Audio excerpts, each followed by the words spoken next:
Ada 4 masalah yang biasanya dialami ketika seseorang menjalani program diet. Jadi, secara umum, program penurunan berat badan memang didesain untuk membantu seseorang dalam mengurangi asupan kalorinya, asupan energinya, sehingga tubuh kemudian pada akhirnya akan menggunakan lemak yang disimpan sebagai sumber energi, lalu kemudian lemaknya akan berkurang. Tapi, pada kenyataannya, proses ini tidak sesederhana itu. Karena selama menjalani program penurunan berat badan, biasanya makannya dikurangi. Dan karena makannya dikurangi, maka sebagian orang kemudian akan mengalami beberapa masalah. Ada 4 masalah yang bisa muncul. Masalah pertama adalah hungry brain. Ketika seseorang menjalani program diet, kadang-kadang mereka sudah selesai makan. Ketika selesai makan, dia sudah merasa kenyang. Tetapi bisa jadi sebagian orang yang merasa kenyang, ini kemudian masih ingin makan. Jadi ada disconnect antara perut dan kepala, di mana meskipun makanan sudah terisi di bagian perut, kepala masih pengen makan, masih ingin merasa lapar. Ini adalah masalah yang bisa menjadi kendala penting, yang kemudian akan mempengaruhi seberapa patuh seseorang dalam menjalani program diet, terutama diet penurunan berat badan yang biasanya kalorinya rendah. Oleh karena itu, penting bagi kita untuk mengevaluasi apakah ini terjadi pada seorang klien. Kondisi hungry brain ini bisa muncul disebabkan oleh beberapa faktor. Salah satunya adalah karena faktor gula. Beberapa peneliti menunjukkan bahwa konsumsi gula yang berlebihan menyebabkan efek ketagihan. Bahkan pada beberapa orang yang sudah mengkonsumsi makanan lengkap, ini belum lengkap rasanya kalau belum mencukupi kebutuhan gula. Pada akhirnya kemudian banyak orang yang mencari dessert setelah makan. Memang secara kultur ini sesuatu yang bisa atau banyak dipakai.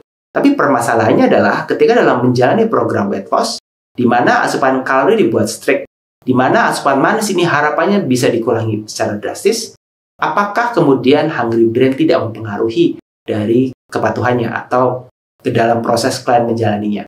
Solusinya adalah membiasakan diri untuk menghindari gula. Karena gula adalah salah satu komponen yang bisa mengganggu sistem yang ada di otak, membuat kita merasa lemas atau membuat kita mengalami gangguan. Dan hungry brain ini bisa jadi sering dialami oleh orang-orang yang menjalani program diet di awal-awal. Ketika sudah selesai makan, kita sudah mendesain makannya itu agar mengenyangkan, tapi masih pengen makan makanan lain yang mungkin ada yang ke arah savory atau ke arah asin, gurih, tapi ada juga yang ke arah manis. Nah, ini perlu kita identifikasi dan apabila terjadi, maka kita carikan solusinya. Ada beberapa jenis makanan yang bisa men-stop keinginan untuk makan.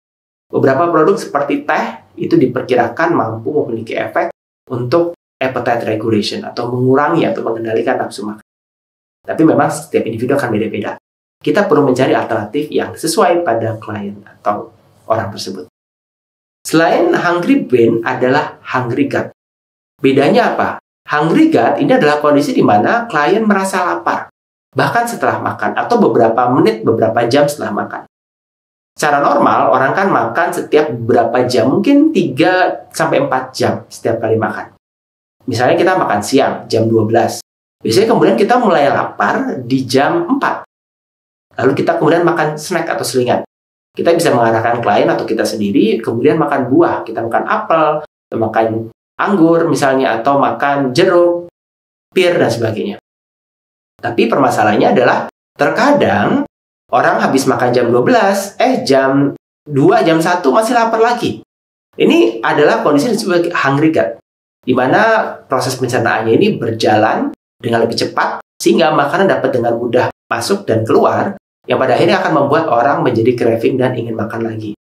Solusi dari hungry gut ini adalah dengan mengkonsumsi makanan dengan tinggi serat, mencari makanan dengan densitas energi yang lebih rendah.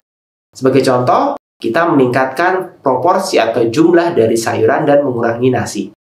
Yang kedua adalah bagaimana kita bisa meningkatkan asupan protein. Jadi serat dan protein adalah 2 jenis zat gizi yang punya peranan untuk mengendalikan nafsu makan dan mengendalikan sensasi rasa kenyang yang terdapat di perut. Kenapa? Karena kedua jenis zat gizi ini ketika dikonsumsi di dalam masalah pencernaan akan melepaskan sinyal-sinyal rasa kenyang dan akan menuju ke otak dan membuat otak kita merasa lebih kenyang. Berikut masalahnya adalah slow burn. Ini adalah masalah yang dialami ketika orang sudah berhasil memang mengurangi asupan makan, sudah berhasil menjalani olahraga, tapi berat badannya tidak kunjung berkurang. metabolismenya kemudian melambat. Pelambatan metabolisme ini sudah banyak dilaporkan dan merupakan bagian juga dari proses adaptasi terhadap weight loss. Solusinya adalah kita bisa mengkonsumsi beberapa jenis bahan-bahan yang dapat meningkatkan metabolisme. Beberapa studi melaporkan komponen seperti teh, kopi, ini adalah jenis bahan, makanan, dan minuman yang punya pengaruh terhadap metabolisme. Beberapa seperti capsaicin juga punya pengaruh terhadap meningkatkan metabolisme. Capsaicin yang terdapat pada cabai ya. Nah, ini bisa meningkatkan metabolisme dan membuat kita meningkatkan penggunaan energi. Selain ini, kita juga bisa memanfaatkan olahraga. Misalnya melakukan olahraga, kombinasi antara latihan aerobik dan beban. Ini bisa membantu kita untuk meningkatkan dari massa otot atau mencegah penurunan massa otot selama program weight loss, sehingga metabolisme tidak berkurang. Slow burn ini biasa terjadi karena seseorang ini kehilangan massa otot ketika menjalani program weight loss. Dan yang terakhir adalah emotional hunger. Ini adalah masalah yang kadang-kadang juga muncul, terutama pada orang-orang yang mungkin sudah punya masalah psikologis tertentu sebelum menjalani program diet, di mana ada masalah seperti kondisi masalah pribadi atau masalah pekerjaan yang membuat pelariannya adalah makan makanan yang enak. Solusinya adalah dengan cara memberikan salah satu alternatif. Orang tersebut mungkin bisa berkomunikasi dengan profesional atau berusaha untuk mengatasi masalahnya tersebut, sembari mengatakan bahwa makanan ini bukan pelarian dari kesepian atau pelarian dari ketidaknyamanan akibat masalah dalam